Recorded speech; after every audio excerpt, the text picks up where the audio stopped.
In September of 1971, on a Tuesday morning that smelled like cut hay and coming rain, the Shelby County equipment auction outside of Harlan, Iowa, drew maybe 200 people to a field behind the Grange Hall. They came the way farmers always come to auctions, early, quiet, with their hands in their pockets and their eyes moving across every piece of iron in the yard, before the auctioneer had said a single word. There were good machines in that auction. A nearly new International 1066 with low hours. A grain drill that had been properly stored. 3 sets of field cultivators that somebody had kept painted. The kind of equipment that made men pull out their checkbooks and start doing arithmetic in the margins of the sale bill. And then there was the Oliver 88. It sat at the far end of the row away from everything else, as if the consignors had been slightly embarrassed to park it next to the respectable machinery. It had been sitting behind a collapsed hay barn on the Kessler place for the better part of 6 years, and it looked like every one of those years had been hard ones. The hydraulics were seized solid. The clutch was gone. The rear tires had cracked down to the cords. Rust had eaten through the fenders so completely that you could have pushed your thumb through the metal in half a dozen places. The seat was missing entirely. Just a bare mounting plate with 4 bolts pointed at the sky, like a question nobody wanted to answer. There were bird nests in the air cleaner. Mouse damage in the wiring harness. A wasp colony that had set up permanent residence inside the exhaust pipe and seemed to have no intention of relocating. The auctioneer was a man named Bud Cressy, who had been calling sales in western Iowa for 22 years and had developed an honest relationship with the truth about machinery. When he got to the Oliver, he paused the way a man pauses before delivering news he would rather not deliver. "Next item," Bud said. 1948 Oliver, 88. He cleared his throat. "Gonna be straight with you folks. This one has been sitting a while. Hydraulics are locked. Clutch is shot. Tires are done. Engine does not turn over by hand, so make of that what you will. Somebody give me $25 for the weight. Rear end alone is worth that for scrap." Nobody moved. $25. Come on, people. That is scrap price. Cast iron is worth something. A man in a green jacket near the back raised one finger. That was Elmer Pruitt. He ran a salvage operation south of town, and he had driven over that morning specifically to pick up whatever the legitimate buyers left behind. His interest in the Oliver was purely mathematical. He would haul it to his yard, pull the good castings, and sell the rest by the pound. 25 from the salvage man. "Do I hear 30-40?" said a woman's voice. Bud Cressy looked up from his clipboard. Elmer Pruitt turned around. The 200 people standing in that field turned around because a woman's voice at a farm equipment auction in Shelby County in 1971 was still something that made heads swivel. She was standing near the back of the crowd. 33 years old. Canvas work jacket. Boots that had seen real work and showed it. Dark hair pulled back. She was not tall. She was not trying to look like anything in particular. She was simply standing there, with her arms at her sides, and her eyes on the Oliver 88, the way you look at something you have already decided about. The man standing closest to her was Frank Stover. Frank ran Stover Equipment, the John Deere dealership on the east side of Harlan. He was wearing a vest over a collared shirt leather boots with a heel and the particular expression of a man who considers himself an authority in the room. 40 minutes earlier, Frank had completed the paperwork on a brand new John Deere 4020 sold to a farmer named Gene Tilson. And he was feeling the pleasant confidence of a man who has just done $6,500 worth of business before 10 in the morning. Frank looked at the woman who had just bid $40 on the worst piece of equipment in the auction yard. Then he looked at the Oliver. Then he looked back at the woman, and he laughed. Not a small laugh. A laugh loud enough for the people standing near him to hear it clearly. $40, Frank said. That is the most expensive firewood in Shelby County today. A few people around him smiled. Someone chuckled, the way people do when someone with confidence says something dismissive. It takes very little to make a crowd agree with the person who is already smiling. Bud Cressy looked at Elmer Pruitt. Elmer looked at the Oliver. He had paid $35 in gas money to drive over from his salvage yard. At $40, the economics of hauling a frozen Oliver 88 across Shelby County stopped making sense. He shook his head once and put his hand back in his pocket. Sold, Bud said. $40. To the lady near the back. Nora Caldwell walked forward to sign the paperwork. Now let me stop here for a moment, because I need to tell you something that not one person in that field knew. Not Bud Cressy, not Elmer Pruitt, not Frank Stover, who was still smiling at his own joke, not the 200 people who had just watched a woman buy a piece of rust and frozen metal for $40. The engine that was going into that Oliver 88 had been sitting in Nora Caldwell's shop for 14 months. 14 months. While everyone in that field was looking at a woman making what appeared to be a strange and impulsive purchase, they were actually watching the final move in a plan that Nora had been working on since July of 1970. The auction was not the beginning of the story. The auction was the last step before the work started. And Nora Caldwell had been ready to start that work for over a year. Let me tell you about Nora Caldwell, because what she did in the months and years that followed only makes sense if you understand where she came from, and what she had already decided about the world before that Tuesday morning in September. Nora was born in 1938 on a 200-acre farm west of Harlan. Her father was a man named Harlan Caldwell, and Harlan Caldwell was the kind of farmer who made every decision slowly, carefully, and in cash. He did not have a philosophy about debt the way some men have philosophies. He simply lived as if borrowed money was a form of weather you could choose to stay out of. Most people chose to walk in the rain when it came. Harlan kept a roof over everything he owned. He kept a shop behind the farmhouse. Nothing that would have impressed anyone from the outside. A concrete floor poured in 1931 that had developed a long diagonal crack sometime in the 1940s and had not been repaired because the crack did not affect the floor's ability to hold the weight of a tractor. A wood stove in the corner that burned whatever wood came to hand. A workbench along the north wall that Harlan's own father had built from oak planks in 1919 and which had not moved an inch since the day it was set in place. Tools everywhere. On pegboards in drawers hanging from nails driven into the studs at intervals that made sense to a man who used them every day. Wrenches that had the grip marks of 3 generations worn into the handles. A vise bolted to the bench that had been in the same position since before the First War. Harlan had 4 children, 3 boys and Nora. The boys were Gerald Lewis and Harold.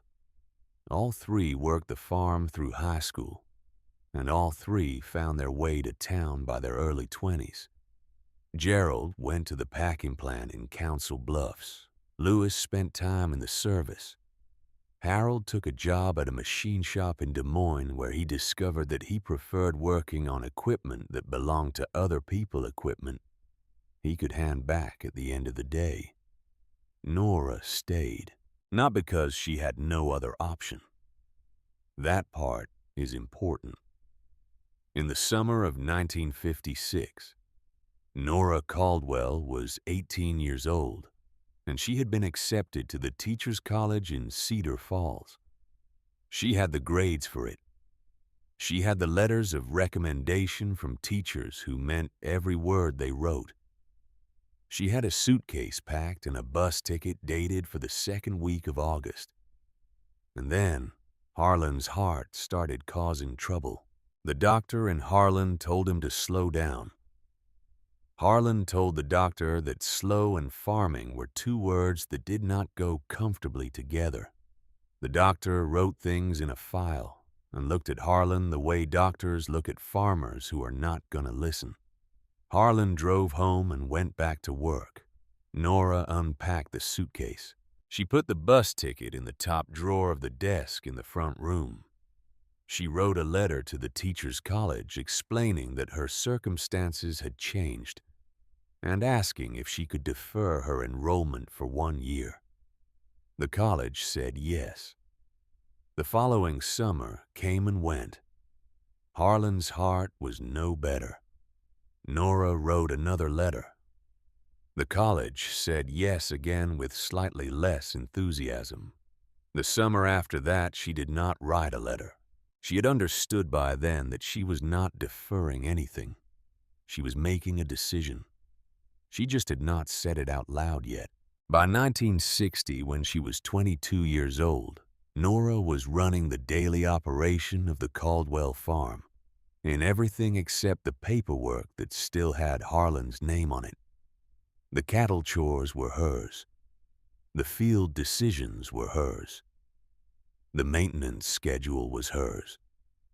Harlan moved from participant to supervisor, sitting in a lawn chair outside the shop door in good weather, offering corrections that came less frequently as the years passed. Not because Nora needed fewer corrections, because Harlan was learning something about his youngest child that he had not expected to learn. She was better at this than he was. She had the same instinct he had for what a machine was trying to tell you when it ran rough, or pulled to one side, or left a pattern in the soil that was not quite right. But she also had something Harlan had not fully developed until he was well into his 40s. She saw waste the way a hawk sees a mouse in tall grass. From a distance with complete clarity, without any hesitation about what to do next. It was not stinginess.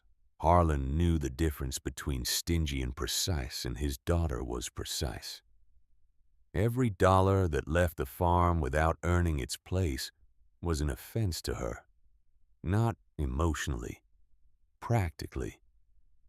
She kept a ledger, a handwritten ledger in a composition book where she tracked every expense down to the dollar and every repair down to the hour it took. Not because she enjoyed bookkeeping, because the ledger told the truth. And Nora Caldwell had a strong preference for the truth over the more comfortable alternative. Harlan died in the spring of 1964. He was sitting at the kitchen table on a Wednesday morning with a cup of coffee in his hand, when his heart, which had been declining for 8 years, with great patience finally stopped. He was 61 years old. He died with his boots on, which would have pleased him if he had been in a position to be pleased by things. He left Nora the farm, 200 acres clear of any mortgage, the cattle, the equipment, the shop with everything in it, and a savings account at the Shelby County Savings Bank that held $14,000, which was a remarkable sum for a man who had farmed 200 acres in western Iowa through the Depression, through the war years, through the difficult decade of the 50s, and had done it all without ever once borrowing money. He did not have a specific plan to repay ahead of schedule. The $14,000 was proof. It was not luck and it was not inheritance. It was the physical evidence of a philosophy lived out over 40 years. Every dollar Harlan Caldwell had not spent on interest payments was a dollar that stayed in the account. And the account had 40 years of not spending interest payments in it. Nora was 26 years old. She was the sole owner of a paid-for farm with no mortgage, no equipment loans, and no partners. Her brothers called and offered to help. She thanked them and said she would reach out if she needed anything. She did not reach out. She had one thing she kept from her father. One line she carried forward from every conversation she had ever had with him in that shop. Every evening they had spent side by side over a machine that needed to be understood before it could be fixed. She kept it the way you keep something that is too useful to set down. A paid-for tool and a paid-for field are the only things a bank cannot take from you. That was it. That was the whole philosophy. Everything else followed from that one sentence the way rows follow a good first furrow. Now, let me tell you about the summer of 1970, because this is where the story of the $40 Oliver actually begins. In July of 1970, Nora drove 60 miles north to Carroll County to look at a farm liquidation sale. She had read the listing in the agricultural paper, and one item had caught her attention. A Clark Bobcat skid loader with a blown transmission. The listing said the engine was in running condition. It was the transmission that had killed the machine. Nobody wanted a skid loader without a transmission. A skid loader without a transmission was an expensive and inconvenient doorstop. The bidding on it had been so unenthusiastic that the auctioneer had practically apologized for including it in the sale. What Nora saw when she looked at that listing was not a skid loader with a blown transmission. What Nora saw was the engine. The Clark Bobcat in that listing was fitted with a Continental F244, a flathead 6-cylinder gasoline engine, 244 cubic inches, factory rated at 50 horsepower. It was a different kind of engine than most of the equipment in that part of Iowa was running. 50 horsepower in a package that was well built, simple in its engineering, and fundamentally honest about what it was and what it could do. Nora knew this engine. She had read about it. She had looked at the specs in the parts catalog she kept on the shelf in the shop. She knew its dimensions. She knew its mounting configuration. She knew its flywheel housing dimensions to within a quarter inch. She also knew something else. She had been thinking about the Oliver 88 for over a year. Not any specific Oliver 88. The design, the architecture. Because the Oliver 88 had something that very few row crop tractors of that era had in the same measure. It had a rear end that its own designers had overbuilt by a comfortable margin. The transmission was a 6-speed with a live power takeoff, and the final drives were heavy cast iron housings with bull gears machined to tolerances that would have been excessive for the engine Oliver had chosen to put in front of them. The gears could handle significantly more torque than the original engine ever delivered. Oliver had built the drivetrain for durability so thoroughly that the machine's weakest points were everywhere, except the place where the work actually happened. The engine was adequate. The drivetrain was exceptional. and the Continental F244 would make 50 horsepower in a platform that the Oliver's drivetrain could absorb without complaint. The problem was making them fit together. The Continental's mounting feet were spaced differently than the Oliver's engine bay. The flywheel housing had a different bolt pattern. The pilot bore for the transmission input was a different dimension. These were not small problems. They were engineering problems. They required precise solutions. Nora had spent 2 weeks in her father's shop that previous summer, with catalogs, a measuring tape, and sheets of graph paper, working out whether those problems had solutions. She had measured distances and calculated clearances and drawn diagrams until she was certain of the answer. The answer was yes. The problems had solutions. The solutions required an adapter plate machine to connect the Continental's flywheel housing to the Oliver's transmission input custom engine mounts, fabricated from plate steel, and enough patience to do both of those things correctly the first time. Nora had all three. She drove to the Carroll County auction in her pickup truck. She bid $60 on the Clark Bobcat skid loader, and the bidding stopped there, because she was the only one who wanted it. She pulled the Continental engine out of the skid loader that same afternoon in the seller's yard, loaded it into her truck bed on a wooden pallet she had brought for that purpose, and left the rest of the machine where it sat. She drove the 60 miles home with 50 horsepower of Continental engine riding in the bed of her truck, went straight to the shop, and set it on a stand she had already prepared in the corner. She went through the engine that fall. New rings, new bearings, a valve job, fresh gaskets. It took her the better part of 3 months, working evenings after the day's farm work was done. Parts cost her $67. When she was finished, the Continental sat on its stand in the corner of Harlan's shop and waited. 14 months it waited. And then, on a Tuesday morning in September of 1971, Bud Cressy's voice carried across the Shelby County auction yard, and Nora Caldwell said $40, and Frank Stover laughed. Let me tell you about Frank Stover, because you cannot understand this story without understanding what Frank represented, and what he represented was not unusual. Frank was not a bad man in the way that requires explaining. He was not cruel. He was not dishonest in any way that would have troubled a judge. What Frank was certain.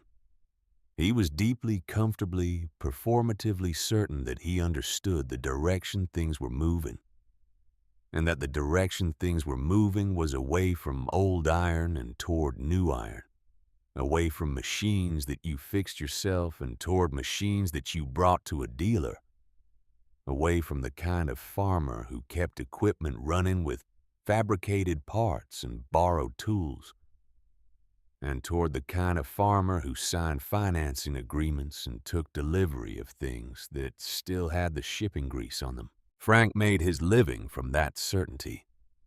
And men who make their living from a particular belief have a strong professional interest in that belief being correct. He had been selling John Deere equipment in Shelby County for 11 years.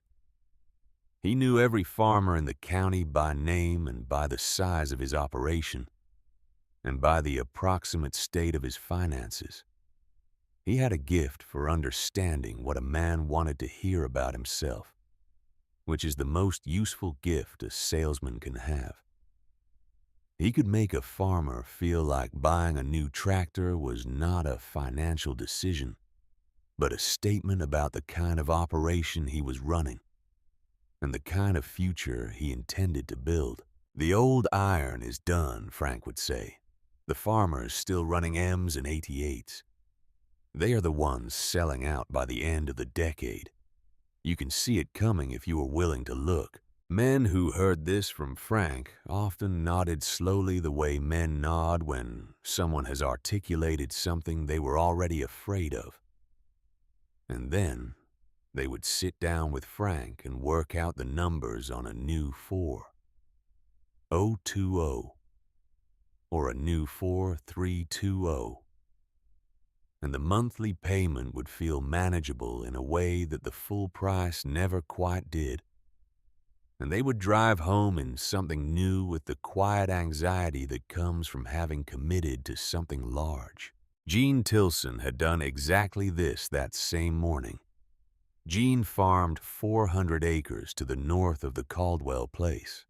He was a capable farmer, careful in most things, but he had listened to Frank's argument about the direction of the industry for 2 seasons and had arrived at the conclusion that the argument was correct. He had signed the papers on the 4020 that morning, and he was feeling the particular mixture of excitement and unease that accompanies a major purchase.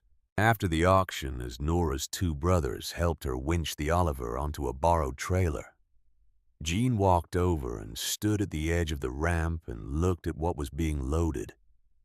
He did not say anything right away. Farmers look at things before they speak. It is a habit that comes from a life of needing to understand what you are seeing before you say something incorrect about it. That has been sitting behind Kessler's barn for 6 years, Gene finally said. Nora wrapped the winch chain around the front axle.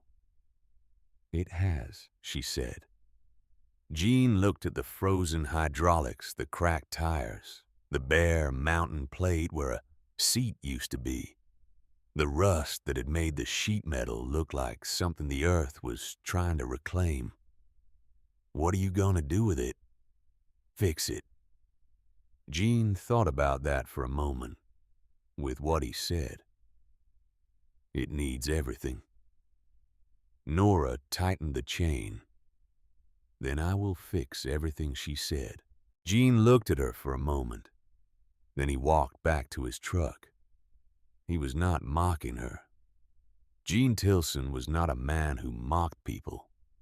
He was simply trying to understand what he had just witnessed, which is the appropriate response when you see something that does not fit your existing map of the world.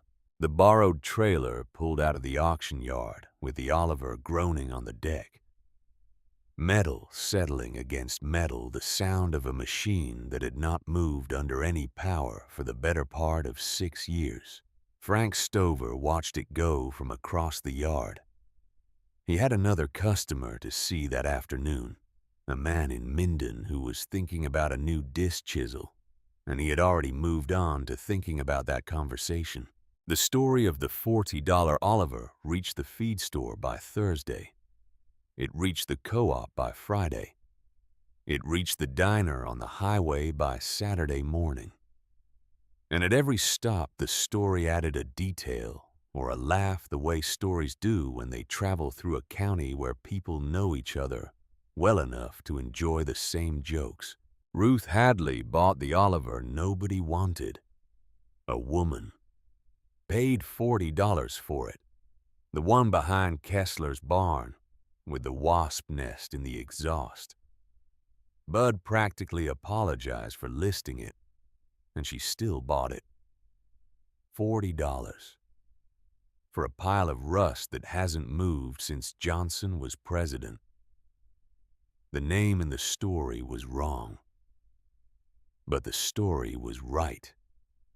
And the county laughed with the particular comfortable laughter of people who believe they understand what they are seeing. They did not understand what they were seeing. What they were seeing was a 33-year-old woman who had spent 14 months preparing for a moment that lasted 4 seconds. Who had driven 60 miles to buy an engine that nobody else recognized as an engine yet. Who had gone through that engine down to the last bearing and put it back together, better than it had come from the factory. Who had calculated the geometry of an adapter plate that did not yet exist, and determined that it was possible to build one with the tools she already had. Who had looked at a machine that the county saw as garbage and seen instead the one component of that machine that its own designers had been proud of: the rear end, the drivetrain, the bull gears and final drives that were waiting for more power than they had ever been given. Nora Caldwell had paid $40 for those bull gears. Everything else was already in her father's shop. Let me tell you about that shop. Because the shop is the other character in this story, the one that does not speak but is present in every scene. Harlan Caldwell had kept that shop the way certain men keep the tools of their trade. Not neatly in the sense of things being arranged for appearance, but organized in the sense of things being exactly where they needed to be for the person who used them every day. The tools on the pegboard were in the order that matched the sequence of problems you encountered when you broke down a tractor. The bins of hardware were sorted by size and thread pitch. The shelves held manuals and parts catalogs going back to the 1930s, spines worn and pages marked. And in the back corner, under a canvas tarp that had been there since 1963, sat a metal lathe. Harlan had bought that lathe in 1947 from a man in Omaha who had used it in a small machine shop until the shop closed. It was not a large lathe. It was not a sophisticated lathe, but it was a real lathe with a solid cast iron bed and a tailstock that tracked true and a compound rest that moved without slop. Harlan had used it maybe 5 times. Once to turn a bushing for a piece of equipment he could not find a replacement part for. Once to make a custom fitting for a homemade sprayer. A few other times for problems that required more precision than any other tool in the shop could provide. The cutting oil was still in the reservoir when Nora pulled the tarp off it in the fall of 1971. She checked the oil level, added a pint from a can on the shelf, and confirmed that the spindle still turned smoothly. She oiled the ways. She checked the chuck. She moved the tailstock back and forth along the bed until she was satisfied that it was still true. It was ready. It had been ready since 1963. It had simply been waiting for the right problem. The right problem was a pilot bore that needed to be machined to within 0.02 of an inch to accept the Oliver's transmission input shaft. A dimension so precise that there was only one tool in the shop that could achieve it. Her father had bought that tool in 1947 and used it perhaps 5 times. It had been waiting 24 years for this job. Nora covered the lathe back up with the canvas tarp and walked out of the shop into the September air. The Oliver 88 sat on its frame in the yard, stripped of its trailer chains, resting on its cracked tires on the gravel. Frost would come in another month. She had a harvest to finish first. After harvest, the work would begin. And in the corner of Harlan's shop, the Continental F244 sat on its stand in the shadow and waited as it had been waiting for 14 months, for the machine it had been chosen to power. The county was still laughing about the $40 tractor. Nora Caldwell was already thinking about adapter plates. Have you ever known what you were doing while everyone around you was absolutely certain that you did not? Have you ever carried a plan that you could not show anyone yet? Because the plan only makes sense when it is finished. There is a particular kind of patience that requires, not the patience of waiting without purpose, the patience of working towards something that only you can see the shape of. That is what the fall of 1971 was for Nora Caldwell. She finished the corn. She sold at the elevator when the price reached what she had written in her ledger as acceptable. She bedded the cattle for winter. She serviced the equipment that needed servicing and deferred the expenses that could wait. And every evening when the day's work was done and the light over the western fields had gone from gold to gray to nothing, she walked to the shop, lit the overhead light, and looked at the Continental engine on its stand.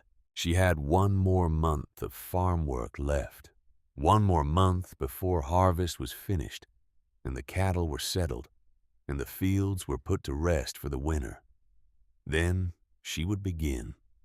Frank Stover had called it the most expensive firewood in Shelby County. By the time Nora was done with it, it would be the most consequential $40 ever spent in this county. But that part of the story was still 11 months away, and it would happen in the quiet of a shop that a dead man had built with tools that carried the grip marks of 3 generations in the dark of Iowa winters, far from any audience that could have understood what it meant. The county kept laughing. Nora kept working. The first hard frost came to Shelby County on the 14th of October, 1971. It came in the night the way frost always comes without announcement, laying itself down across the fields while the county slept. By morning, the ground had a white crust that crunched under boots, and the water in the stock tanks had a thin skin of ice that the cattle broke through with their noses. The corn was in. The soybeans were in. The fields were done. Nora Caldwell walked to the shop before breakfast. She unlocked the side door, the one that faced the equipment yard, and she stood for a moment in the doorway, letting her eyes adjust to the interior light. The shop smelled the way her father's shop had always smelled. Oil and iron and the faint ghost of the wood stove's last fire. She walked to the overhead light pull chain, and the fluorescent tubes buzzed and flickered and settled into their cold white light. The Continental F244 sat on its stand in the corner where it had been sitting for 14 months. The Oliver 88 sat in the center of the shop floor where she had rolled it 2 weeks earlier, positioned under the chain hoist that hung from the ceiling beam her father had installed in 1952, specifically to handle engine work. Nora put on her work gloves, poured water into the coffee percolator on the shelf, and started taking the Oliver apart. She stripped it methodically, the way her father had taught her. Every bolt went into a labeled container. Every bracket was set aside in the sequence it had come off. She laid the parts on the shop floor to the left and right of the frame, in the order of their removal, creating a map of the machine that she could read back in reverse when the time came to reassemble it. Harlan had drilled this into her from the time she was 11 years old. You lay it out so you can put it back. You don't pile it. You don't throw it in a bucket. You lay it out so you can read it. The frame was solid. 30 years of Iowa weather had not touched the main rails. Oliver had used heavy channel iron, and it was straight and true in a way that the sheet metal surrounding it was not. Nora wire brushed the frame rails down to clean metal, primed them with red oxide primer from a can on the shelf, and painted them Oliver green, not for appearance, because bare metal rusts and rusted metal is waste, and waste was the enemy of everything she was trying to do. She pulled the rear-end transmission final drives and differential as a single assembly and set the unit on wooden blocks. She drained the old oil which came out of the drain plug the color of used coffee grounds and smelled worse. She split the case and spread the components across the workbench. The gears were perfect, not worn in the way that says it has been used hard and is still acceptable. Perfect in the way that says the metallurgist who specified this alloy and the machinist who cut these teeth knew exactly what they were doing. The bull gears in those final drives showed no measurable wear after 23 years of field work.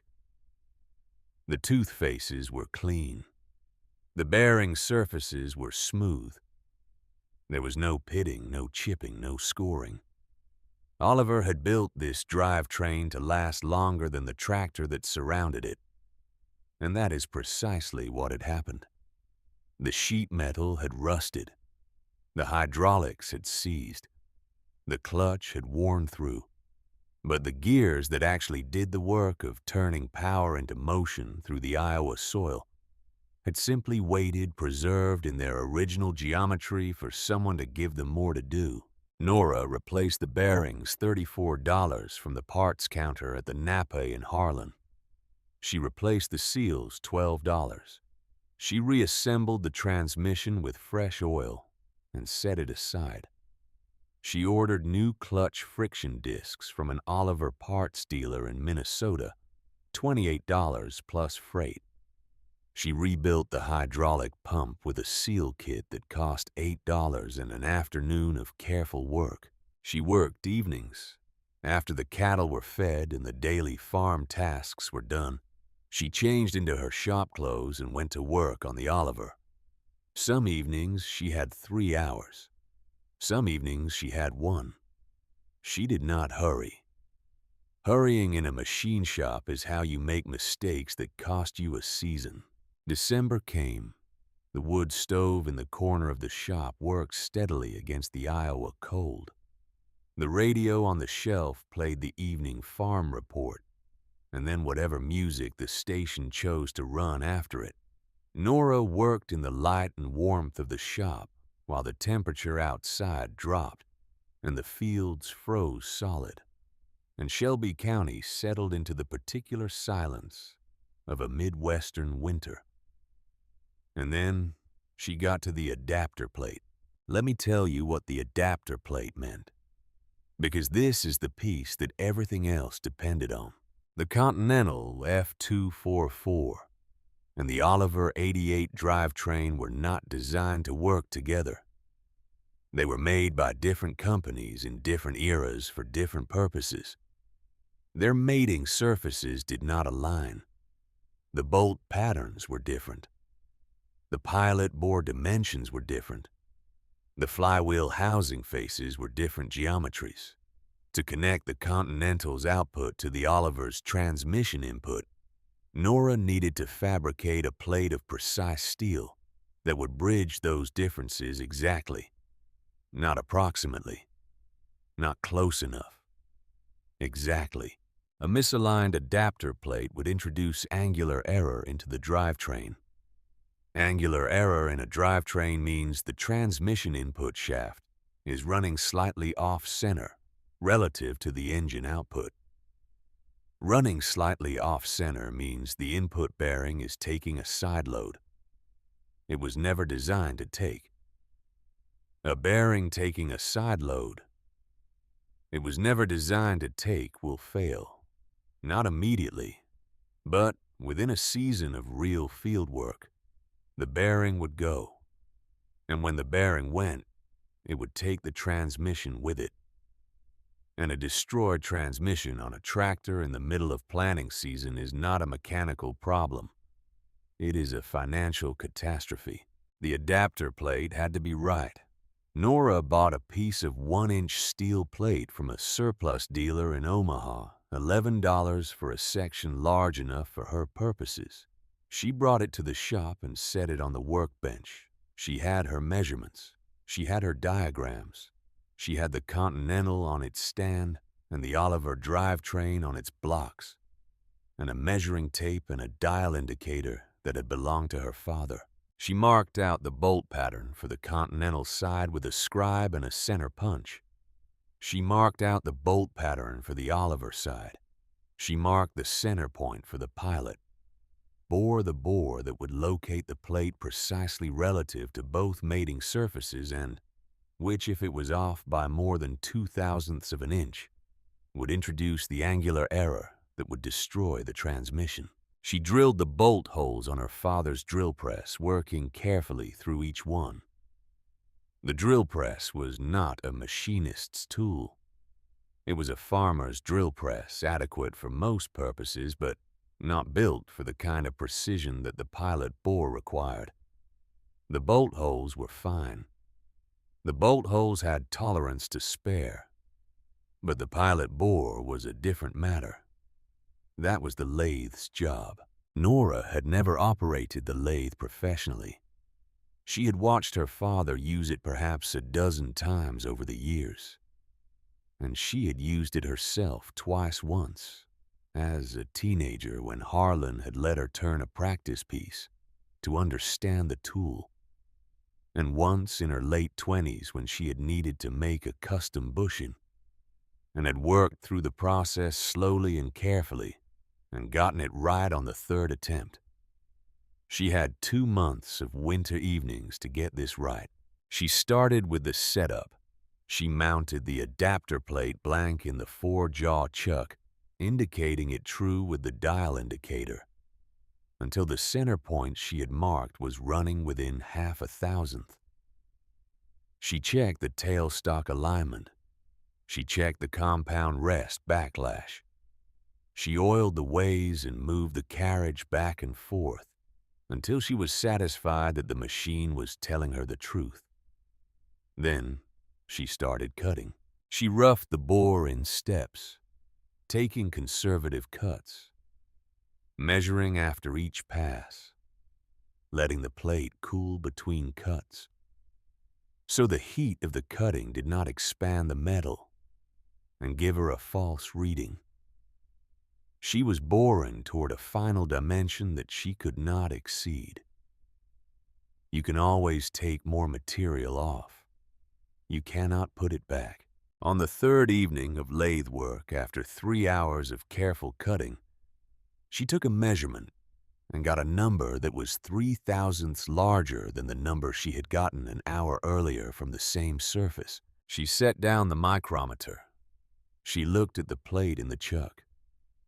She thought about what 0.003 of an inch of discrepancy meant. Either the plate had moved slightly in the chuck as the bore opened up, which was possible, or she had made a measuring error, which was also possible, or there was something she did not understand yet about what was happening, which was the most concerning possibility. She stopped cutting. She let the plate sit overnight. The next evening, she indicated the plate true again from scratch and took 3 measurements at different points around the bore. The numbers told her the bore was not round. It was oval by 0.003. She had been applying too much cutting pressure from the tool, and the material had deflected slightly on one side. She had to start over with a new piece of plate. $11 more. She drove to Omaha on a Saturday morning and was back by noon. She set the new plate in the chuck that evening and started again from the beginning. This is the moment I want you to understand. Not the technical problem, not the solution. The moment itself. January of 1972. The wood stove is burning. The radio is off because Nora has stopped listening to it. Outside the shop, the Iowa winter is doing what Iowa winters do, pressing down on everything with cold and silence, and the particular darkness of a flat land under a sky that has not shown the sun in a week. She is alone in a shop that her father built. She is holding a micrometer that her father owned. She is working on a problem that she designed for herself that she told no one about, that the county considers a $40 mistake if they consider it at all. She is 33 years old, and she has started over. She does not call Harold in Des Moines. She does not drive into town to ask anyone for advice. She pours another cup of coffee from the percolator, sits on the stool at the workbench, and looks at the new piece of plate in the chuck for a long time. Then she picks up her notes. She goes back through every measurement, every cut depth, every tool setting. She finds the place where the deflection started. She adjusts her approach. Lighter cuts, more passes, more patience. She starts again. Have you ever been in a shop or a workshop or a kitchen or an office late at night, alone with a problem you could not hand to anyone else? The kind of problem that was yours, specifically that you had taken on voluntarily, that nobody had asked you to solve. And you had gotten it wrong once, and the getting it wrong had cost you something real. And you had to look at that cost and decide whether you were going to absorb it and continue or set it down and walk away. That is what January of 1972 was for Nora Caldwell. Not a crisis, not a dramatic moment. Just a woman alone in a cold shop deciding quietly and without ceremony to continue. She finished the adapter plate on a Thursday evening in late January. The pilot bore measured within 1/1000th of an inch of her target dimension at 4 points around its circumference. She checked it twice. Then she checked it a third time. The numbers did not change. She set the plate on the workbench and looked at it for a moment. It was not beautiful. It was a circle of steel with holes in it. But it would put those two engines together with the precision that the transmission required. And that was the only beauty that mattered. She fabricated the engine mounts from 1/4-inch plate steel, cutting them on the bandsaw, drilling them on the drill press, welding them to the Oliver frame rails with her father's stick welder. She shimmed each mount with rubber pads, cut from a piece of old conveyor belt to absorb vibration. She adapted the throttle linkage from steel rod. She plumbed a new fuel line from the Oliver's original tank, adding an inline filter she had pulled from a junk truck at the salvage yard south of town. She adapted the Oliver's original radiator to the Continental's water pump with a combination of hose and clamps and an aluminum fitting she turned on the lathe in an afternoon, the lathe now feeling familiar in a way it had not when she began. She rewired the electrical system, new ignition components, new starter solenoid, new voltage regulator. $31 from the auto parts store in Harlan. She found used rear tires at a dealer in Council Bluffs. Tread still on them, $50 the pair. She mounted them herself. For a seat, she pulled a unit from a scrapped Alice Chalmers at a farm sale east of town. The seat was orange. The tractor was green. Nora bolted the orange seat to the green tractor without a moment of hesitation. The seat was solid, and it was free, and those were the only two qualifications that mattered. Total cost, $40 for the Oliver, $60 for the skid loader engine, $67 in engine rebuild parts, $46 for transmission bearings and seals, $28 for clutch discs, $8 for the hydraulic kit, $11 for the adapter plate steel, $31 for electrical, $50 for tires, $19 in miscellaneous hardware and fittings, $360, 11 months of evenings and weekends, one woman, one shop, her father's tools. She mated the engine to the transmission on a Thursday evening in late winter. The Continental slid into the Oliver frame on its custom mounts with a firmness that told her the geometry was right before any measuring instrument could confirm it. She torqued the adapter plate bolts to spec. She connected the fuel line, the throttle linkage, the electrical system, the cooling system. She filled the engine with fresh oil. She filled the radiator. She did not start it that night. She went through the entire assembly one more time, checking every connection, every fitting, every wire. She found two things she wanted to adjust and adjusted them. Then she covered the machine with a canvas tarp and went to bed. On a Saturday morning in August of 1972, Nora Caldwell turned the key on the Oliver 88. The Continental turned over twice. It coughed once the way a cold engine coughs when it has been sitting drawing fuel through passages that have been dry. Then it caught. The idol that settled into the shop was not the idol of an Oliver 88. It was deeper, fuller, heavier in a way that you felt in the floor through the soles of your boots before you processed it through your ears. The sound of 244 cubic inches breathing through an exhaust pipe that had been designed for 231. It was technically wrong for an Oliver. It was precisely right for what it was. Nora sat on the orange seat and watched the gauges come up. Oil pressure, water temperature, ammeter. All of them moving to where they belonged and staying there. She felt the frame through the seat for vibration. There was none.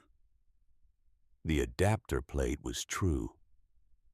The mounts were solid. The engine sat in that Oliver frame with the steadiness of something that had always been there. She let it warm for 10 minutes. Then she drove it out of the shop and into the August morning. She hooked up a 4-bottom plow. The original Oliver 88 with its factory engine could work a 3-bottom through heavy Iowa clay with reasonable confidence. A 4-bottom was possible, but the engine would tell you about it. You would feel the RPMs drop slightly as the load came on. You would see the front wheels get light as the tractor reached for traction. It was work the machine could do, but you would know it was working. Nora set the 4-bottom into the east field, opened the throttle, and the Continental pulled all 4 bottoms through the black Iowa soil without a change in its exhaust note. No hesitation. No lug. No complaint. The front wheels stayed down. The engine ran at the same steady note it had been running since she came off the headland. 12 horsepower does not sound like a large number. In a field in clay with a load on the drawbar, 12 horsepower is the difference between a tractor that is working and a tractor that is doing what it was built to do with capacity to spare. The difference between strain and authority, between adequate and sufficient. The Continental was not straining. Gene Tilson was combining soybeans in the field directly to the north. He had been watching from his combine cab since Nora came off the headland. After her 3rd pass, he shut the combine header down and climbed to the ground and drove his pickup to the fence line and waited. Nora saw him at the fence on her 4th pass and brought the Oliver to the headland and idled down. Gene stood at the fence with his hands on the top wire and looked at the tractor. He looked at it the way farmers look at things that are making them revise something they thought they understood. "That does not sound like an Oliver engine," he said. "It is not." Gene looked at the 4-bottom, at the depth of the furrows, at the consistent width of the slices. What is it, Continental F244? 14 months of evenings. Gene was quiet for a moment. How much did the whole thing cost? $360. Gene Tilson farmed 400 acres with 2 John Deere 4020 tractors that had cost him $6,500 each. He was looking at a tractor pulling a 4-bottom through heavy Iowa clay for $360. He was not a man who made quick calculations. He was a man who made correct ones, and the calculation he was doing at that fence line was taking a moment. "Your father would have appreciated this," he said finally. "He would have told me the paint was uneven." Gene looked at the orange seat on the green tractor, and something shifted in his face. Not a smile exactly. The expression of a man who has just understood a joke that is also not a joke. He drove back to his combine. The word spread, but it spread differently than the laughter had spread the year before. That had traveled fast, the way jokes travel, feeding on the pleasure of a shared amusement. This traveled the way field reports travel among farmers, carefully, from one man who had seen it to another man who needed to know. Gene told the man at the grain elevator in October. The man at the elevator told the elevator manager. The elevator manager mentioned it to two farmers who came in that week. One of those farmers drove past the Caldwell place on a different road than usual to see if there was an Oliver 88 in the field. There was. By December, 3 men had driven to the farm to see the tractor for themselves. They came with questions about the Continental engine and the adapter plate and the cost of the parts. Nora answered their questions directly and without elaboration. By the spring of 1973, 2 of those 3 men had come back with a different kind of question. The first was Dale Phelps. Dale farmed 160 acres east of Harlan. He had a 1950 Farmall M that had been burning oil for 2 seasons and was losing compression steadily, the way an engine loses compression when the rings have given up and the cylinder walls have followed. The engine was not dead yet, but it was describing its own death in detail every time it started in the morning. Dale had gotten a quote from the dealer for a rebuilt original engine, $900. He had priced a new tractor, $8,000 in financing. He had heard about the Oliver. Nora found a Continental engine at a surplus auction in Des Moines that spring. She built the adapter plate on her father's drill press and lathe over 3 weekends. She had the Farmall running on the new engine in 6 weeks. She charged Dale $150 for labor. He supplied the parts. Total cost to Dale, including the surplus engine, was under $500. The rebuilt original from the dealer would have been $900. The new tractor would have been 8,048 months of payments. Dale drove home in a tractor that made more power than it had when it came from the factory for $500 total, with no payment book in the glove compartment. The second conversion followed 3 months later. Then a third. Then a fourth. Nora never placed an advertisement. She never sought work. The work found her the way water finds the lowest available point, by following the natural slope of the land, without effort and without deviation. A farmer would mention her name to another farmer. That farmer would mention it at the co-op. Someone at the co-op would tell his neighbor who had a machine that was costing more to keep running than it could justify. And eventually a man would appear in Nora's yard with his hat in his hands and a tired tractor behind his truck, asking if what he had heard was true. It was true. Frank Stover noticed. How could he not? Frank's dealership sold new John Deere equipment. Frank's service department repaired machines that needed professional attention. The farmers who were coming to Nora Caldwell with their tired iron were the same farmers who should have been coming to Frank with financing applications and trade-in valuations. Every Farmall M that left the Caldwell farm with a rebuilt Continental engine was a tractor that Frank had not sold a replacement for. Every farmer who paid Nora $150 in labor was a farmer who had not financed $8,000 through Frank's dealership. In October of 1972, Frank drove to the Caldwell farm. He parked his truck in the yard and knocked on the shop door. Nora was working on a grain auger motor and came to the door with grease on her hands. Frank was wearing his vest and his leather-heeled boots. He had a way of standing that communicated that he considered the ground he was standing on to be slightly less appropriate than where he usually stood. He said he had heard about the Oliver and was curious about the mechanical approach. He asked a few questions about the Continental engine and the adapter plate, which Nora answered. Then he looked around the shop and looked at the farmyard and looked at the house and said what he had actually come to say. 200 acres is a significant operation for one person to manage alone, Miss Caldwell. I know people who would pay a fair price for this ground. Good people who would put it to productive use. If you ever wanted to think about a different situation for yourself. Nora set the auger motor housing on the workbench and looked at Frank. Are you here about a mechanical question or a real estate question? Frank smiled the way he smiled when a conversation was not going the direction he had intended. Just making conversation, he said.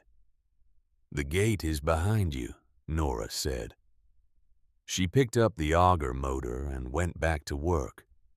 Frank left. He did not go away. A man like Frank Stover does not go away from a situation he has not resolved to his satisfaction. He simply changed his approach. He began mentioning Nora's operation in conversations around the county in a way that sounded like acknowledgement but was actually something else. She does good work, he would say. Old school approach. Works for some people, but there is a ceiling on what that kind of operation can do. You get to a point where the equipment cannot keep up with the scale the market is demanding. Frank had a gift for planting doubt without appearing to plant anything at all. The county listened to Frank because Frank had been right about enough things often enough to have earned that attention. The farmers who had bought 4 020s and 4 320s were running bigger operations than their fathers had. The yields were higher. The acreage they could manage had expanded. Frank's argument was not wrong in the abstract. New equipment with modern engineering could do things that old equipment could not. That was simply true. What Frank's argument did not account for was the cost of financing that new equipment in a market where crop prices moved independently of equipment payments.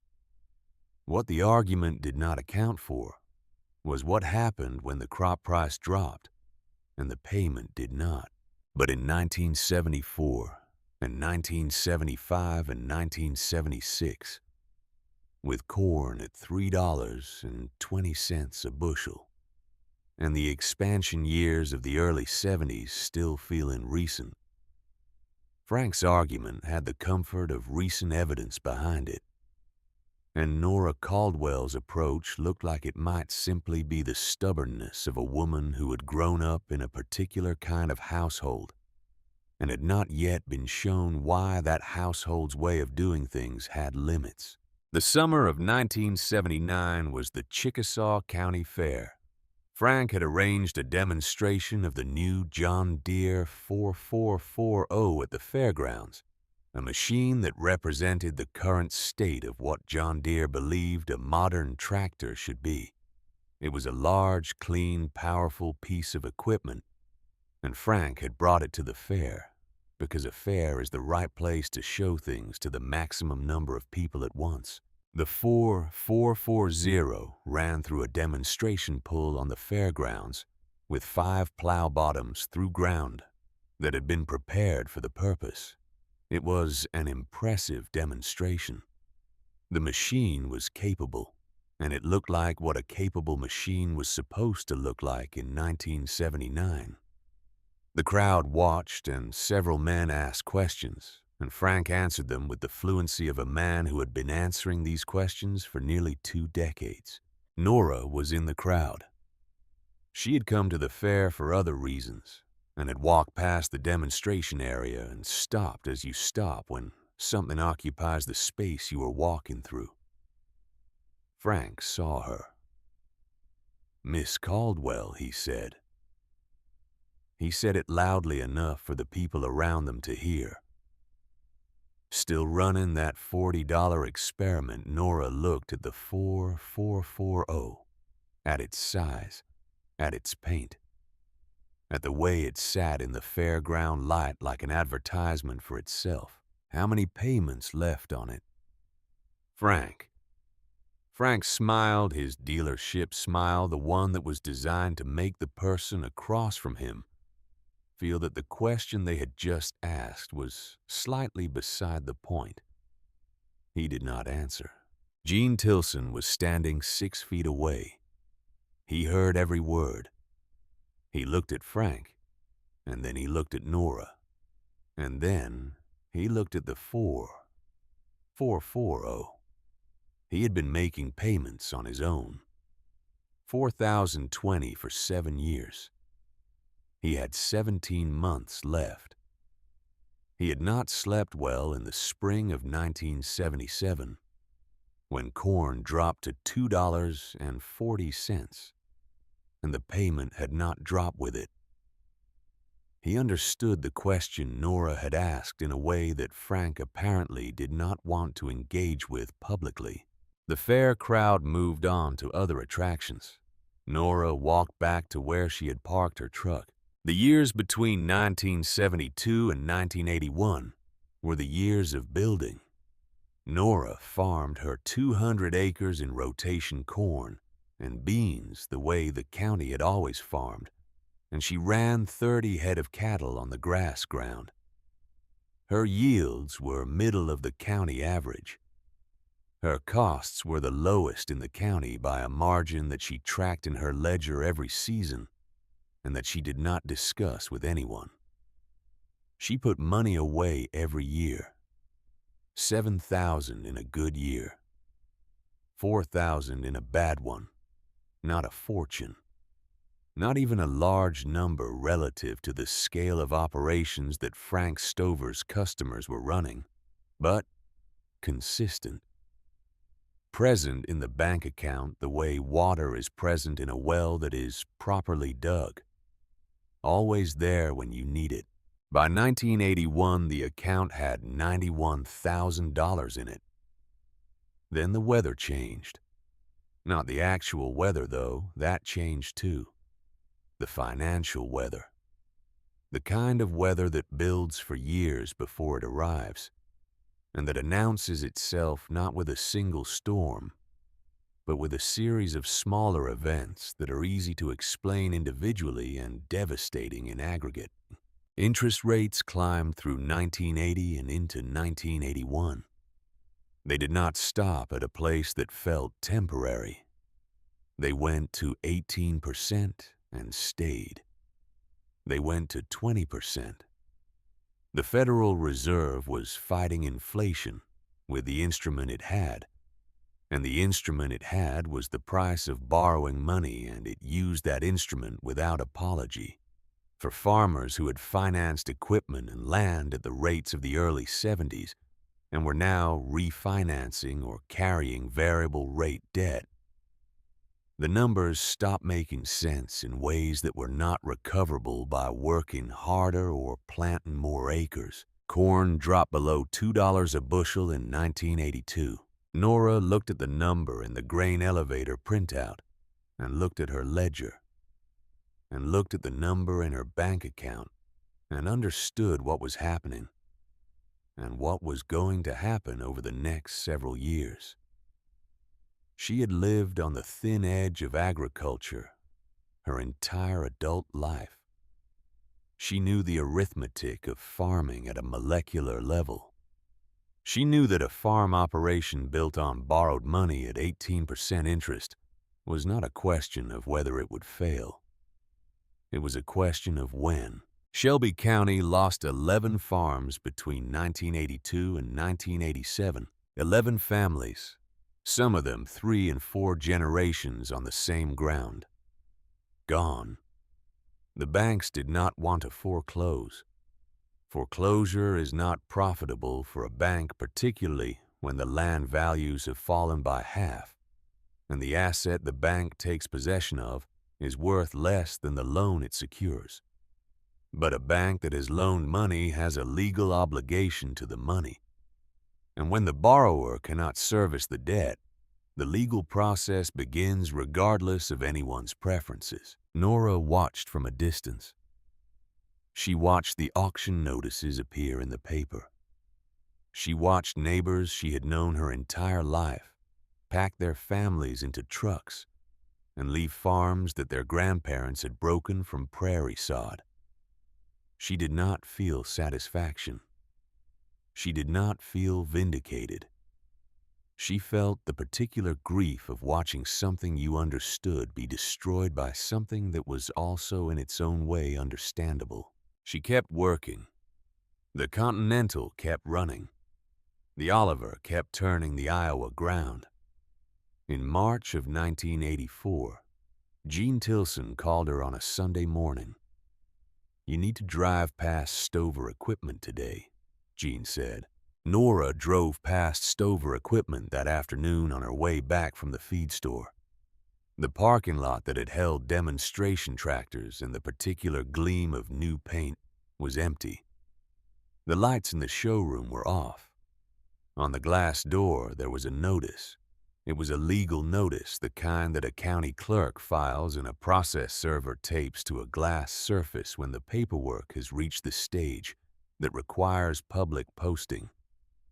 Stover Equipment Inc. had filed for Chapter 11 protection. Frank had guaranteed financing for too many customers during the expansion years. When those customers could no longer service their equipment loans, the guarantees became Frank's obligation.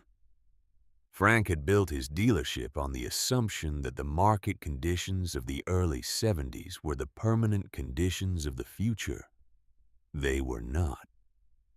Nothing is permanent except the payment schedule, and the payment schedule does not renegotiate itself when the price of corn goes to $1.90.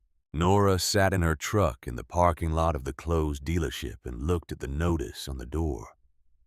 She did not feel triumph. She thought about Frank's customers, the farmers who had signed the papers at his desk and driven home in something new, and made the payments for as long as they could, and then could not anymore. They had trusted an argument that turned out to be wrong, and they had paid for that trust with their land. Frank had trusted the same argument. He had paid for it with his dealership. There is no satisfaction in watching a bad argument take everyone down with it. She drove home. The Oliver was in the yard when she pulled in. The Continental engine turned over on the first key turn the next morning the way it had every morning since August of 1972. Nora checked the oil, checked the coolant, listened to the idle for anything that was not right. Everything was right. She had put 1,100 hours on the engine since the rebuild, and it was running as cleanly as it had the day she first started it in the shop. Shelby County's financial weather had changed everything for everyone around her. For Nora Caldwell, it had changed nothing except the balance in her bank account, which had continued its quiet accumulation through every year that the crisis had been dismantling her neighbors. The ledger said $91,000. She closed the ledger and put it back on the shelf. The land to the south of her property was still producing corn. It was still black Iowa soil, flat and deep and honest in the way that the best farmland is honest. It had belonged to the Murdoch family for 3 generations. It was about to belong to whoever showed up with the right number on the right morning. That morning was coming. Nora knew it. She had been watching the notices in the paper for 3 years. She had been watching the auction listings the way you watch a weather system develop on the western horizon. You cannot stop it. You can be ready for it. She was ready. The notice appeared in the Shelby County paper on a Thursday morning in late August of 1985. Nora read it at the kitchen table with her coffee the way she read everything without hurry, with full attention, with the particular stillness of a person who has been expecting something and is now confirming that it has arrived. Farmers' First Savings Bank of Harlan was offering for public auction 240 acres of farmland in the southern portion of Shelby County, Iowa. The parcel was bounded on the north by County Road L-55 on the east, by the Murdoch drainage easement on the south, and west by private property lines. The land was rated Class A and Class B soils by the county assessor. The auction would be held on the 22nd of October, 1985, at the Grange Hall outside Harlan. Registration at 9 in the morning. Bidding to commence at 10. Nora folded the paper along its original crease and set it on the table. She went to the desk in the front room and opened the bottom drawer. She took out the ledger. She did not need to open it. She knew the number. But she opened it anyway because the ledger was how she kept herself honest, and she wanted to be honest about what she was considering. $91,000. She had been putting money away since 1965. 20 years of keeping costs at the floor of driving the Oliver. Instead of financing something new, of rebuilding, instead of replacing, of holding grain in the bin when the price was wrong and selling when it was right. 20 years of the ledger telling the truth about every dollar that came in and every dollar that went out and every dollar that stayed. $91,000 was the physical residue of 20 years of arithmetic. She did some calculations on the back page of the ledger. 240 acres at various per-acre prices. What she would have left afterward. What the annual cash flow from that ground would look like at current corn prices. What the break-even number was per bushel at various input cost scenarios. She filled half a page with numbers, checked them, and filled the other half with the same numbers approached from a different direction to confirm they arrived at the same place. They did. She put the ledger back in the drawer. She drove to the Shelby County Savings Bank on the following Monday morning and spoke with the branch manager, a man named Clifford Oakes, who had managed that branch since 1971. And who knew Nora Caldwell the way a bank manager knows a depositor, who has never borrowed money and has never been anything but straightforward in every transaction. He confirmed what she needed to know about certified funds and the mechanics of payment at a county auction. She thanked him. She drove home. She told no one what she was planning. Not Gene Tilson, who was her nearest neighbor and had been watching her farm for 14 years. Not Harold, her brother in Des Moines, who called twice a year and asked general questions about how things were going. Not anyone at the co-op or the elevator or the diner on the highway where the farmers gathered on winter mornings to drink coffee and talk about things they could not control. There was no tactical reason for the silence. Nobody who knew Nora Caldwell would have tried to talk her out of anything she had already decided. The silence was simply her nature. She did not discuss plans that were not yet finished. She did not seek approval for decisions that were hers to make. She had lived this way since 1964, and it had served her without exception. October came in cool and dry, the best kind of Iowa. October, the kind that lets the harvest run without interruption and leaves the fields clean and the elevators full by the end of the month. Nora finished her corn on the 18th and her beans on the 20th. 2 days before the auction, she serviced the Oliver that evening, changed the oil, checked the air cleaner, greased the fittings, listened to the idle for anything that needed attention. The Continental ran without comment. 13 years and well over 14,000 hours since the first morning she had started it in the shop, and the engine had asked for nothing beyond normal maintenance. The oil came out clean. The idle was steady. The exhaust note was the same deep, unhurried sound. It had always been the sound of an engine that had found its purpose and was content in it. She put the Oliver in the shed and went inside. On the morning of October 22nd, Nora Caldwell drove to the Grange Hall outside Harlan. She arrived at 8:45, 15 minutes before registration opened. There were already 40 or 50 people in the parking lot. The usual mixture of farmers and land speculators and bank representatives and curious onlookers who come to major land auctions in small counties. Because a major land auction is one of the few public events where you can watch significant amounts of money change hands in real time. She registered at the table by the door and received her bidder number.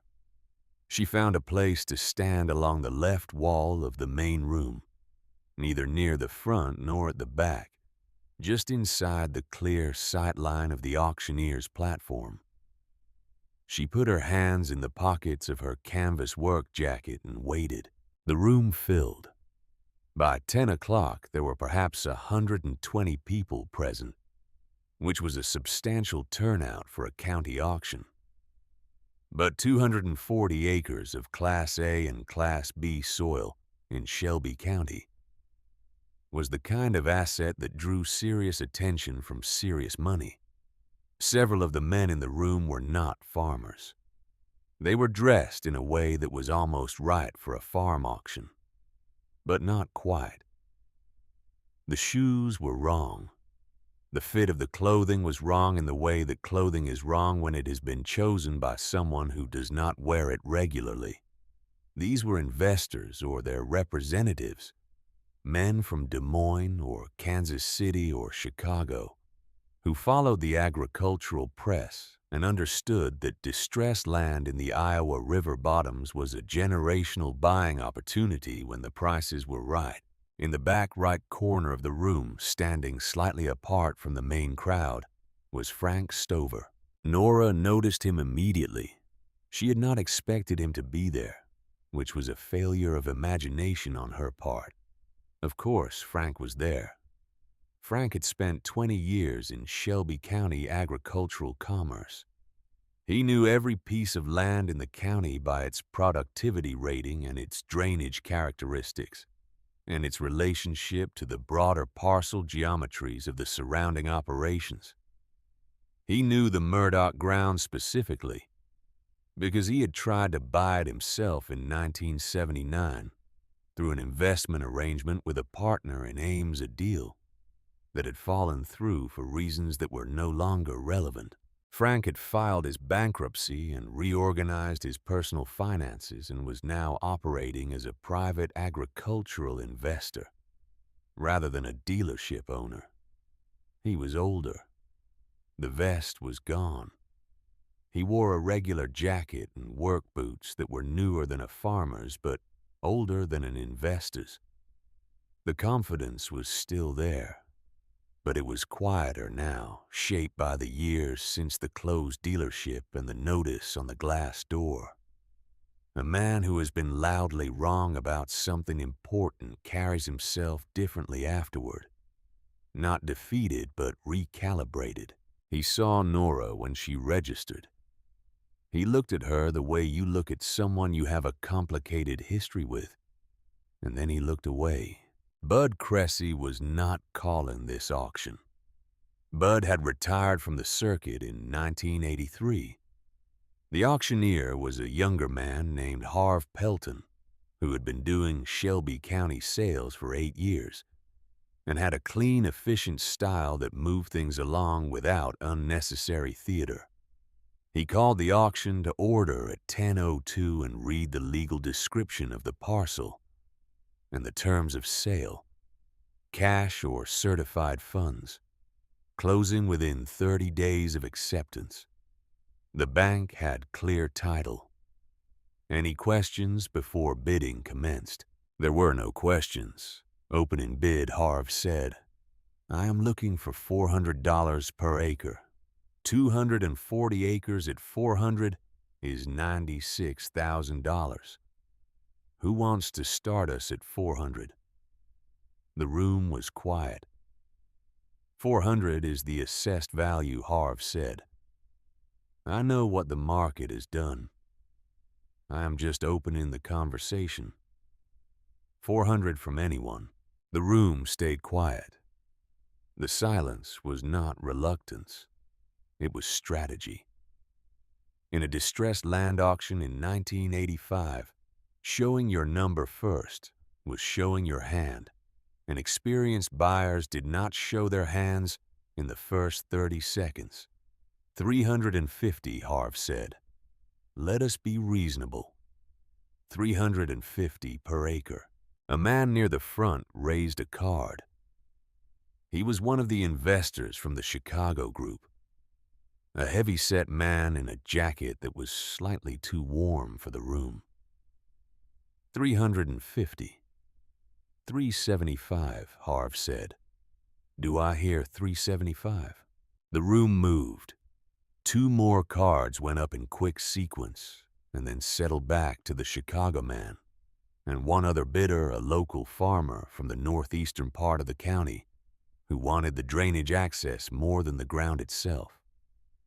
By 400, the local farmer had dropped out. By 425, it was the Chicago man and his associate trading the bid back and forth in the practice rhythm of 2 people who had agreed on their ceiling before walking in the door. 450, Harv called. 450 anywhere. We are at 425 from the Chicago group.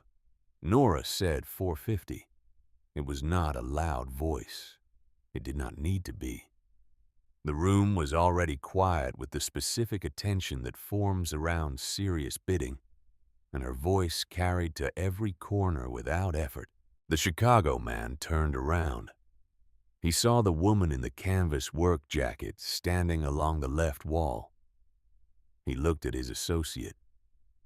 His associate made a small movement with his head that was not quite a nod and not quite a shrug, but contained both.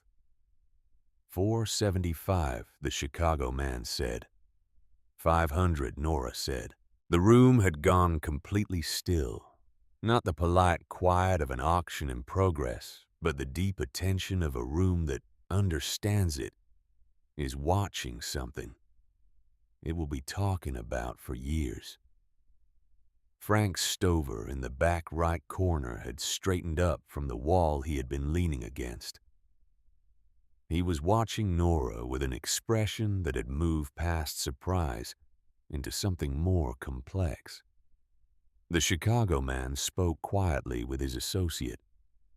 The conversation lasted perhaps 15 seconds. 500 was above their ceiling. Nora knew it would be before she said the number, the way you know certain things about the arithmetic of other people's arrangements. If you have spent enough time thinking about the arithmetic of your own. The Chicago group had come with a specific investment thesis. That thesis had a maximum per acre number built into it.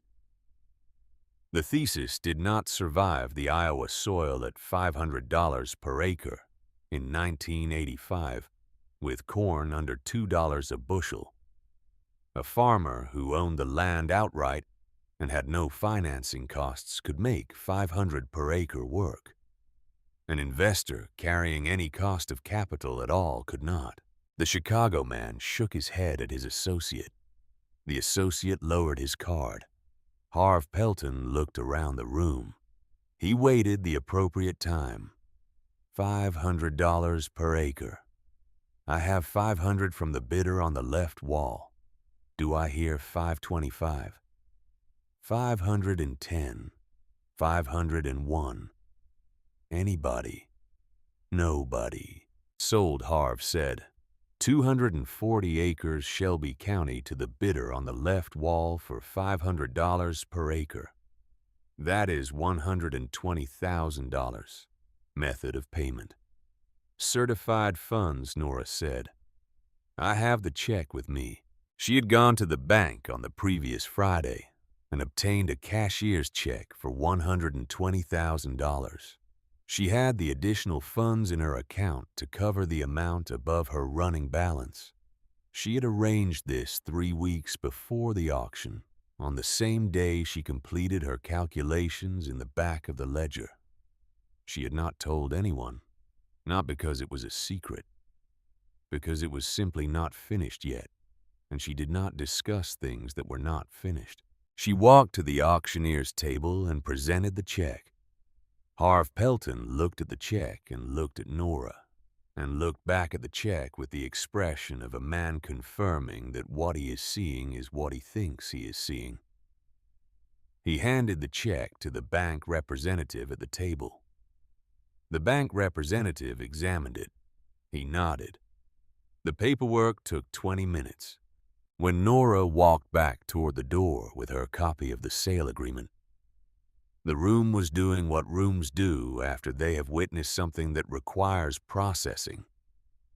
People were talking in small groups, recalculating things they thought they had understood about their county and the people in it. Gene Tilson found her near the door. He had been in the room the entire time. He had not bid. He had not been planning to bid. He had come because he had heard the parcel was coming to auction, and he believed that a man who farms 400 acres adjacent to the parcels in question should know what is happening to those parcels. He looked at her for a moment. He looked at the sale agreement in her hand. "That is $120,000, he said. Nora folded the agreement and put it in her jacket pocket.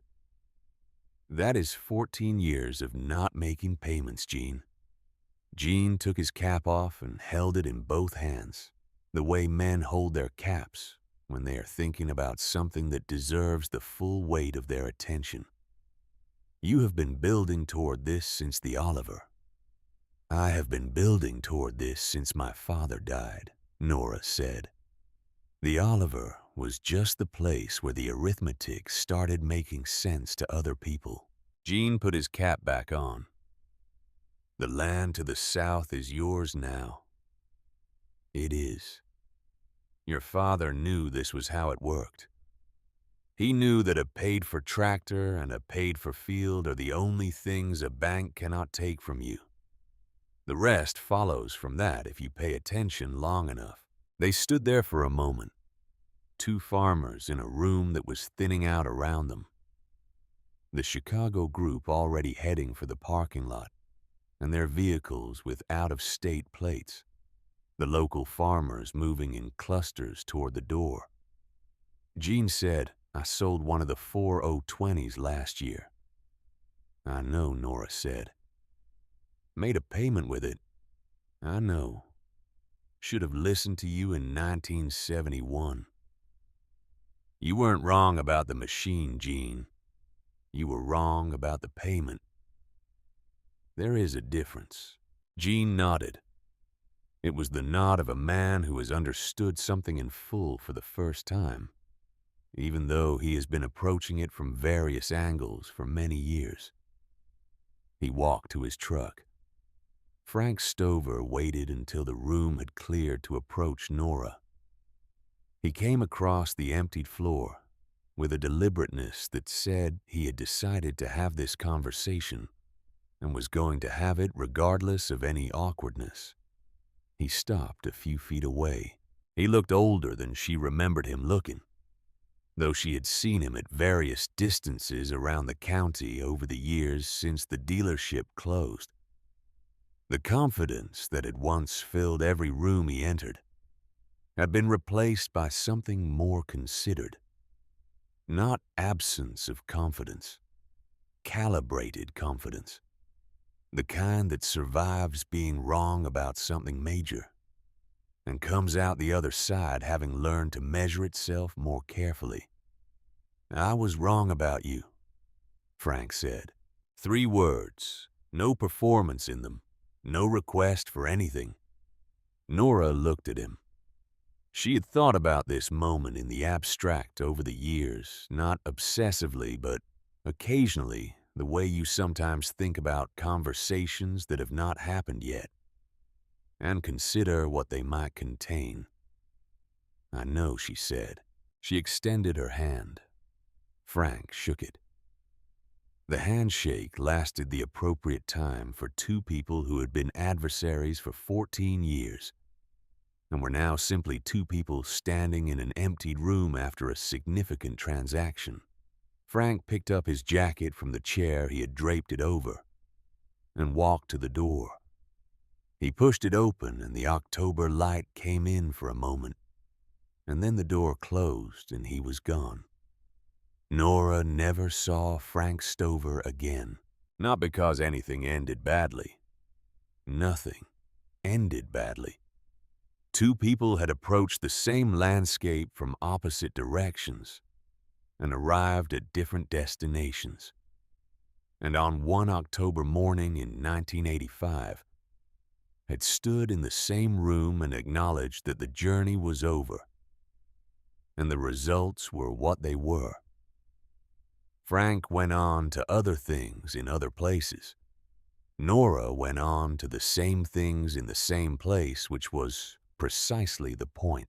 She drove south on the county road after leaving the Grange Hall and parked on the gravel shoulder at the northern boundary of the 240 acres she had just bought. She got out of the truck and stood at the edge of the field. The corn on that ground had been harvested the previous week by a custom operator the bank had hired. The stubble was even, and the field was clean in the way that fields are clean in late October. Stripped back to the essentials. Nothing pretending to be more than what it is. She looked at the field for a long time. The ground ran flat and dark to the southern tree line where the drainage easement marked the property boundary. 240 acres of Class A and Class B soil in Shelby County, Iowa, paid for in full, owing nothing to anyone on earth. She thought about Harlan, not about what he would have said, because she knew what he would have said, and she had been carrying those words for 20 years. She thought about his hands, the grip marks in the wrench handles, the way he moved in the shop, slow and deliberate, never wasting a motion, never hurrying toward a conclusion that needed to arrive at its own speed. She thought about the workbench he had built from oak planks that she had worked at every evening for 11 months in 1971 and 1972. She thought about the lathe he had bought in 1947 and used 5 times and kept ready. Some things are kept ready for 20 years before the right problem arrives. She got back in the truck and drove home. The combined 440 acres of the Caldwell farm ran from the county road to the drainage easement. 200 acres of what Harlan had broken, and 240 acres of what Nora had bought with the savings that came from everything Harlan had taught her. It was in the way that matters most in a farming county complete. A piece of ground that made sense in its own geometry, that had enough scale to support serious operation, that was owned outright by the person who farmed it. The Oliver 88 worked that ground for 16 more years. The Continental F244 did not fail. It did not require a rebuild. It required oil changes and valve adjustments, and the occasional minor repair that any honest engine requires over a long service life. And it received those things from Nora's hands in Harlan's shop on the schedule that the engine's performance dictated. By 2001, when Nora walked away from the daily operation of the farm, the Continental had logged somewhere above 14,000 hours on the adapter plate she had machined on the lathe. In January of 1972, the Oliver's transmission, the bull gears and final drives that had been perfect when she split the case in the winter of 1971, had never required anything beyond the seal replacements that routine maintenance demanded. Oliver's engineers had built that drivetrain to outlast everything around it, And that is precisely what it had done. In the spring of 2001, Nora Caldwell was 63 years old. Harold's daughter Lynn had been coming to the farm every summer since she was 12, learning the fields and the cattle and the shop in the way that certain young people learn things when they have found the place where they belong. Lynn was 30 years old that spring. She had a farmer's hands and a farmer's instinct for what a piece of equipment was telling you when it ran with any deviation from its normal note. Nora sat with Lynn at the kitchen table on an April evening and went through the ledger page by page. Every field, every piece of equipment, every account, every arrangement with every buyer and seller and service provider the farm had relationships with. The session lasted 3 evenings. Lynn asked questions when something was unclear and listened without interruption when something was being explained. On the 4th evening, Nora handed Lynn the ledger. She did not make a speech about it. She did not outline her philosophy or summarize what she hoped Lynn would carry forward. The ledger said everything a ledger could say, which was the truth about every dollar that had moved through the operation for 37 years. The rest was in the shop, in the tools, in the Oliver running, in the shed, in the fields, whose behavior Nora had learned season by season, until she knew them the way you know. The people you have lived with for decades, their tendencies and their moods, and the things they needed that they could not ask for directly. Lynn took the ledger and put it on the shelf where Nora had always kept it. The shop was hers now. The fields were hers now. The Oliver was hers now. Harlan's workbench was still where it had always been. The vise was still bolted where it had been bolted since 1919. The tools on the pegboard were in the order that matched the sequence of problems you encountered when you broke down a tractor. Lynn had spent enough summers in that shop to know the order without thinking about it. In the fall of 2003, the Shelby County Farm Bureau held its annual dinner at the Grange Hall outside Harlan, the same Grange Hall where 18 years earlier a woman in a canvas work jacket had handed a certified check to a bank representative and changed the geometry of her farm forever. The Farm Bureau had invited Nora to speak. She had almost declined. She had never spoken publicly about her operation. Not because she had anything to hide, but because she did not think of herself as someone who had lessons to deliver to rooms full of people. She farmed. She kept the ledger honest. She paid for what she used. These did not seem like things that required explanation. Lynn convinced her to go. Nora arrived at the dinner and sat at a table near the side and ate the meal that was served and listened to the other speakers who spoke before her. When it was her turn, she walked to the front of the room with a single index card that she had written 3 sentences on. She read the first sentence from the card. Then she put the card in her pocket and spoke without it. People have been asking me for 30 years how I built a tractor for $360. That is the wrong question. The right question is why everyone else paid $6,500 for the same capability.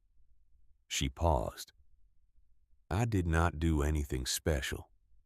I looked at what I had. I looked at what I needed. I found the least expensive line between those 2 points. That is not cleverness. That is arithmetic. She looked at the room, farmers and their wives. Some of them people she had known her entire life. Some of them the children of people she had known her entire life. A few faces she recognized from the 1985 auction, standing in the same Grange Hall where they had watched her present a certified check and gone home to recalculate things. My father taught me that a tool is only as expensive as the problem it solves. If the problem costs $360 to solve, then $6,500 is not a better solution. It is a more expensive mistake. She let that sit for a moment. I bought 240 acres in 1985 with cash. Cash I had saved because my tractor cost $360 instead of $6,500. Because my repairs cost parts and time rather than dealer invoices. Because my fuel and maintenance costs were half what they would have been with newer, larger, more expensive equipment that did the same work mine did. Another pause. People looked at my tractor and saw junk. I looked at their payment books and saw the same thing. The room was completely quiet. She stepped away from the podium. There was a moment of silence that lasted long enough to be something other than the gap before applause. It was the silence of people absorbing something that had just been said with such plainness that the plainness itself required a moment to process. Then the room was not quiet. Gene Tilson was at a table near the back. He was 72 years old and had been retired from active farming for 3 years. He had sold both of his John Deere 4020s in 1983 and 1985 to make loan payments, and he had farmed with rented equipment for the last years of his operation, which had worked adequately, but had never sat right with him in the way that rented equipment never sits entirely right with a man who was raised to own what he used. He had spent those years understanding in the slow and thorough way that experience teaches exactly what Nora had understood in the fast and thorough way that arithmetic teaches. After the dinner, Gene found Nora in the parking lot. The October air was cool, and the stars were clear above the flat Iowa horizon. He had his jacket on and his cap pushed back and the expression of a man who has been carrying something for a long time and has decided tonight is the night to set it down. $360, he said. $360, she said. I paid $13,000 for 2 tractors that are both gone. You paid $360 for one that is still running. She looked at him. It is not about the tractors, Gene. It never was. I know that now. Do you? He thought about it. He was not a man who answered questions he had not fully considered. It is about owning what you use, he said. If you own your tools, you own your time. If you own your time, you own your future. If the bank owns your tools, they own all 3. He paused. I just needed 30 years and 2 repossessions to understand what you figured out before you were 35. Nora looked at the parking lot, at the farm trucks and the few cars, at the flat western sky above the fields that were dark now, resting under the October stars. You understood it fine, she said. You just trusted someone who was very confident that it did not apply to you. That happens to careful people too. Gene was quiet for a moment. Your father raised a good farmer. My father raised someone who pays attention. The farming part followed from that. They stood for a moment in the parking lot. 2 people who had been neighbors for 32 years watching the same ground from opposite sides of the fence, arriving finally at the same place in the conversation that they had been having since August of 1972, when Gene had shut his combine down and driven to the fence line and watched 4 plow bottoms move through Iowa clay behind an engine that did not belong to the tractor. It was running. Your niece, Jean, said. She is running it right. She is running it the way it ought to be run. The Oliver still out there.